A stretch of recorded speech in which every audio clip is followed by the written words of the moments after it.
Hello and welcome.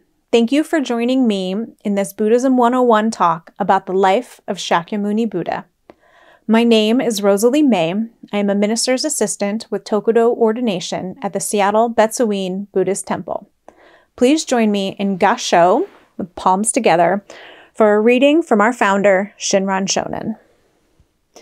The larger sutra of the Buddha of Immeasurable Life further reveals that Shakyamuni appeared in this world and expounded the teachings of the way to enlightenment, seeking to save the multitudes of living beings by blessing them with this benefit that is true and real.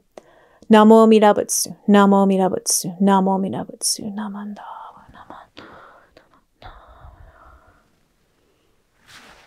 Shakyamuni Buddha is just one of the names we use to refer to the Buddha. You may have also heard him referred to as Siddhartha, Siddhartha Gautama, the historical Buddha, or simply the Buddha. Shakyamuni means sage of the Shakya clan, and Buddha is a title meaning awakened one or enlightened one.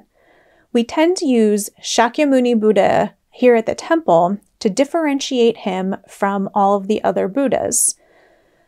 We also use the term historical Buddha to refer to Shakyamuni Buddha because, unlike the other Buddhas, this Buddha was born on earth and lived here. And the other name, Siddhartha Gautama, was the name he was given at birth. And he was born roughly 2,500 years ago in Lumbini's garden in what is now Nepal. His mother, Queen Maya, had had a dream about a gorgeous white elephant descending from the heavens, piercing her on her right side. Immediately after that premonition, she became pregnant with Siddhartha. As soon as Siddhartha was born, he took 7 steps in each of the 4 directions and said, "In heaven above and on earth below, I am the most honored one. I shall dispel the suffering that fills the world." And now a holy man had come to his father, the king, and predicted that Siddhartha would either become a great leader of the clan or a great spiritual leader. Naturally, the king wanted his son to follow in his footsteps, so he did everything in his power to make sure that Siddhartha lived a life of luxury and ease so that he would never need to go down the spiritual path. And this lasted for 29 years. 29 years he had a life of ease and luxury until one day he became sick of living in the palace walls and convinced a chariot driver to help him sneak out. And on that trip, they passed a man whose skin was wrinkled and whose back was hunched over. And Siddhartha didn't know what to make of that man. And so he asked of the chariot driver if there was something wrong with him, if he should be concerned, if they could maybe help. And the chariot driver told him that no, there was nothing really wrong with the man. He was just old, and that all humans age in a similar way. And so Siddhartha learned about the suffering of old age that day. And the next day, he wanted to go out again, and so his chariot driver took him again through a different gate than the one they left the first day. And on this trip, they ran across another man that Siddhartha asked about. He was wrapped in many blankets, and he was shivering violently, even though it was a very warm and sunny day. And he asked his driver what was wrong with this man. And the driver told him about sickness. And so Siddhartha learned about another type of suffering. The next day, Siddhartha wanted to go out again. And this time, the chariot driver took them through yet another gate. And they passed by a funeral procession. Shakyamuni asked about the funeral procession, and his driver told him about death and that all living beings must someday die. The day after that, he wanted to go out again. And on this day, the person that Shakyamuni asked about was a mendicant or a monk. And the driver explained to him about this spiritual person. And so these 4 trips through the 4 gates of the palace had a deep impact on Siddhartha Gautama. And shortly thereafter, he snuck out of the palace for the final time, leaving behind his entire life of ease and luxury, leaving behind his wife and his newborn son. And he lived as an ascetic for the next 6 years. He followed and learned from some of the greatest ascetics in India of the time.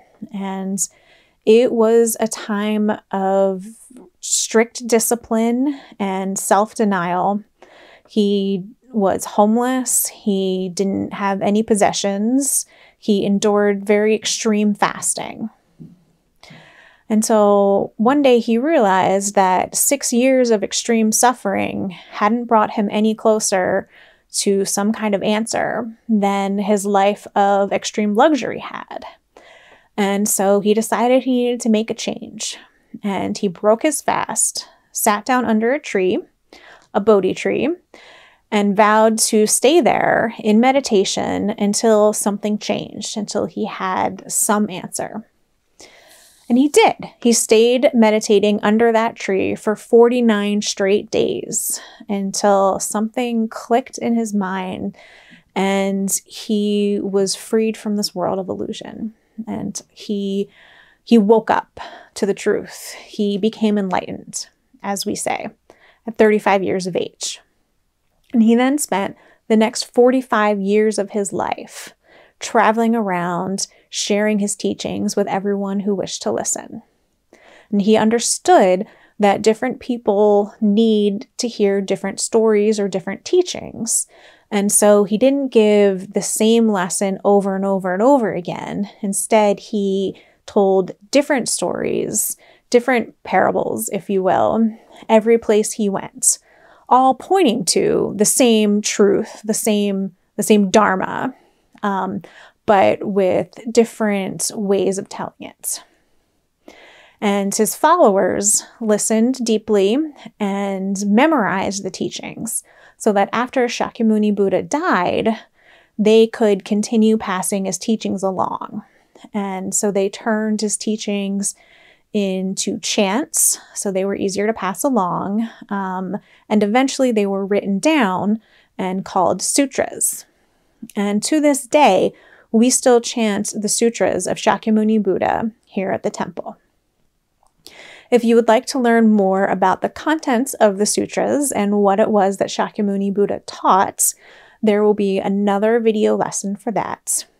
Additionally, if you would like to learn more about what we Jodo Shinshu Buddhists believe or what teachings we follow, there will be another video about that as well. In closing, please join me in Gassho. The larger sutra of the Buddha of Immeasurable Life further reveals that Shakyamuni appeared in this world and expounded the teachings of the way to enlightenment, seeking to save the multitudes of living beings by blessing them with this benefit that is true and real. Namo Amida Butsu, Namo Amida Butsu, Namo Amida Butsu, Namanda.